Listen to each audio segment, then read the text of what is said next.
Selamat malam pemirsa, kembali berjumpa dengan saya Silve di program Bincang-Bincang Podcast Suaranet. Apa kabar semuanya? Mudah-mudahan saya jumpai dalam keadaan yang tetap sehat, tetap semangat di tengah pandemi COVID-19 yang belum juga berakhir. Jangan lupa untuk tetap mematuhi protokol dengan menggunakan masker, cuci tangan sebelum makan, lalu kemudian juga jauhi kerumunan dan kurangi bepergian. Kurang lebih 1 jam ke depan kami akan berbincang dengan dua politisi dari PDI Perjuangan terkait dengan kegiatan selama beberapa hari belakangan di Kabupaten Manggarai, yaitu pendidikan kader partai ya, pendidikan yang dilaksanakan di Gedung Eva Taruteng.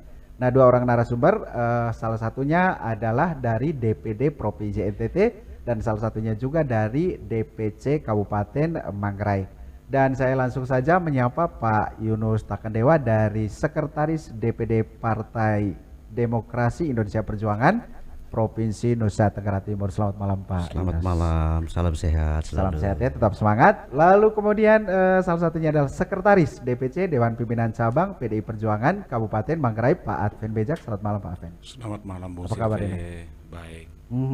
Nah, gambaran umumnya dulu, kira-kira bagaimana pelaksanaan pendidikan kadernya? Pertama ya, tingkat pertama ya? Tingkat pertama. Berjalan dengan baik? Ya cukup baik sejauh baik. ini sampai Sukses ya? penutupan Sukses. tadi. Oke. Cukup berjalan. Ya baik, saya ke Pak Yunus dulu. Kira-kira ini pendidikan kader kemarin itu tujuan utamanya apa? Target yang mau dicapai itu apa sebenarnya? Yang paling pertama sesuai dari rumusan hasil Kongres 3 PDI Perjuangan kembali menetapkan beberapa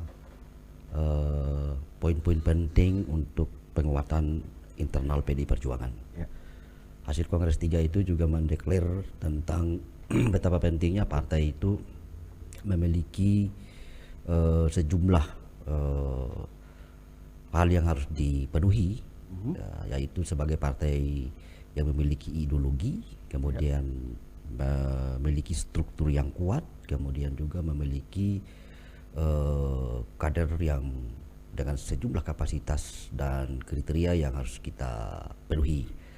Tentunya sebagai partai modern, sejak kita perbenah diri dari Kongres 3 kemudian masuk ke Kongres 4 dan hasilnya di Kongres 5 itu PD Perjuangan mendapatkan kepercayaan rakyat yang sangat luar biasa dengan kita menang 2 kali. Ya, Menang 2 kali ya. ya, Pemilu ya. 2 kali pemilu. Ya, betul. Menang sekaligus itu menang pilpres, menang legislatif. Legislatif betul ya. Tentunya dari hasil itu kami refleksikan bahwa rakyat telah memiliki kepercayaan diri untuk memberikan dukungan politiknya terhadap kader-kader PD Perjuangan, tidak hanya di pilpres tapi sejauh ini banyak kader-kader PD Perjuangan yang sangat mumpuni, Ya, seperti contohnya di Manggarai. Di Manggarai ya sudah menang kemarin ya, Sudah pilkada menang, ya. salah satunya. Ya. Ya lalu apakah ini juga target untuk persiapan para kader yang militan, yang nasionalis menuju pemilu serentak 2024?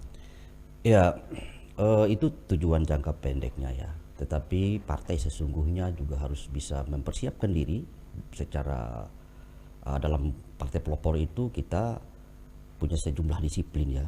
Disiplin kader, artinya kader yang memiliki kapasitas, manajemen organisatoris yang bagus, kemudian sejumlah pengalaman dan pemahaman pendalaman ideologis yang juga cukup kuat. Ya. Kemudian disiplin teori, kemudian disiplin tindakan. Teori dan tindakan itu juga nanti akan menjadi embrio yang dihasilkan dari pergumulan ideologis, kemudian nanti akan menjadi kerangka kerja kepartaian kita dalam sebuah sistem yang namanya sistem tiga pilar partai, yaitu ada legislatif, ada struktur, dan ada eksekutif.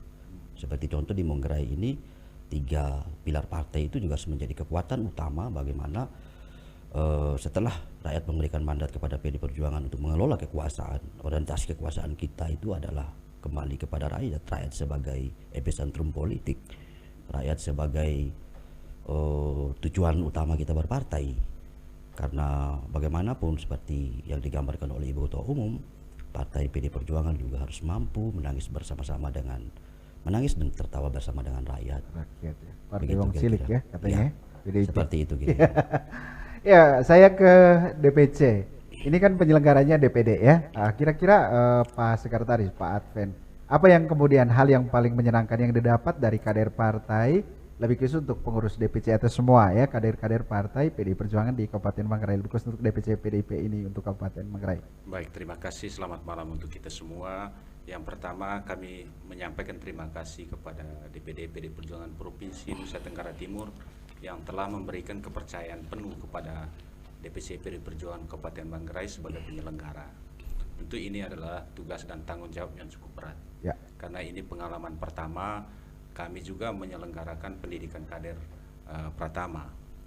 Tentu tujuan pendidikan ini adalah seperti yang sudah dijelaskan oleh Pak Sekretaris DPD, bahwa bagaimana untuk memantapkan kader. Ya, tentu jangka pendek adalah mempersiapkan diri menjelang legislatif 2024. Ya. Tetapi sejauh ini kami juga dengan suka duka kami menyelenggarakan dan selama proses ini 4 hari dari tanggal 6 sampai dengan tanggal 9 hari ini proses ini berjalan cukup baik dengan melibatkan 3 kabupaten dan 2 utusan dari kabupaten tetangga juga, Ngada dan Nagakeo. Dari kesiapan kami memang itu kurang lebih 2 minggu, tetapi puji Tuhan ya kami bisa menyelenggarakan kegiatan ini sampai dengan penutupan tadi berjalan dengan cukup baik. Berarti Kabupaten Manggarai menjadi tuan rumah? Iya, Kabupaten Manggarai menjadi tuan rumah. Berapa peserta yang ikut? Peserta pendidikan kader pertama ini sebanyak 70 orang dari 3 kabupaten dan 2 kabupaten utusan. Sampai dengan sore tadi kami terpaksa memulangkan 2 kader yang tidak disiplin. Itu hanya 2. Selama berapa hari ini berapa jumlah yang dipulangkan? Hanya 2 orang. Hanya 2 orang. Itu kenapa dikasih keluar? Ya, ini karena tidak mematuhi beberapa aturan yang dibuat oleh teman-teman dari Badiklatda. Karena ini sekolah partai, ini sekolah partai tentu punya aturan main di sana. Kalau memang ada, kami juga tidak memaksa setiap kader. Kalau memang tidak ada yang mau disiplin, tidak ada yang ikut aturan panitia atau kepala sekolah, ya maka terpaksa kami keluarkan. Tidak ikut aturan kepala sekolah. Nah, lalu pertanyaan berikutnya nih Pak Sek. Nah, ketika dia dikeluarkan dari pendidikan ini, apakah dengan sendirinya juga dia keluarkan dari struktur partai? Itu tergantung ya, tergantung. Pendidikan kader ini adalah salah satu proses di partai. Setiap tentu tidak semua kader bisa mengikuti pendidikan seperti ini. Ya. Tetapi kita betul-betul memilih kader-kader yang memang mau bersama PDI Perjuangan. Ya. Di sana kita didoktrin soal ideologi, soal program-program dan peraturan-peraturan partai. Biarkan mereka mengenal lebih mendalam soal tentang PDI Perjuangan ini. Tetapi apakah mereka dikeluarkan? Tentu juga tidak. Ada mekanisme di partai yang mengatur soal itu. Tetap dipertimbangkan mereka? Ya, karena ini hanya kesalahan pada saat pendidikan. Pendidikan. Jadi tidak berpengaruh pada keanggotaan mereka? Tidak berpengaruh pada keanggotaan. Berarti setelah ini akan dilakukan evaluasi terhadap kedua orang itu?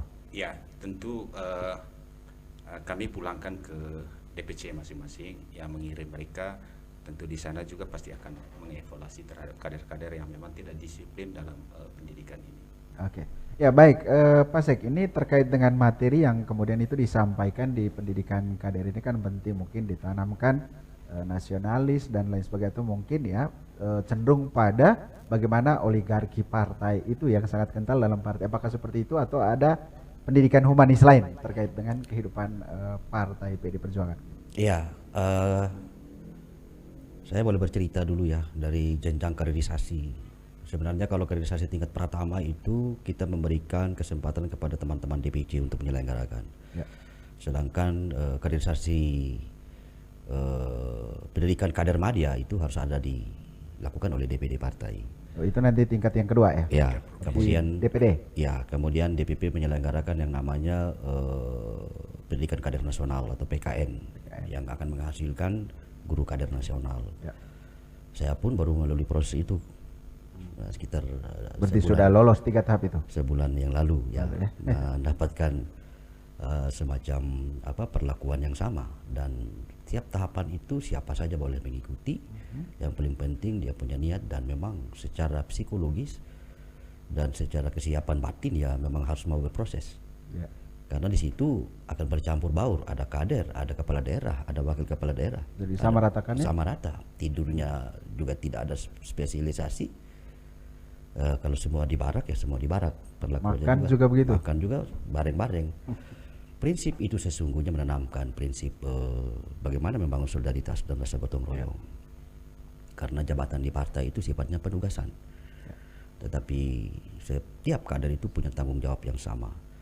Nah, kalau dari muatan materinya memang sesuai dengan kurikulum pendidikan kader yang sudah dibahas dan ditetapkan oleh DPP partai melalui Badan Pendidikan dan Pelatihan Pusat, sehingga semua materi itu juga tidak berubah-ubah. Dia sudah menjadi materi-materi permanen.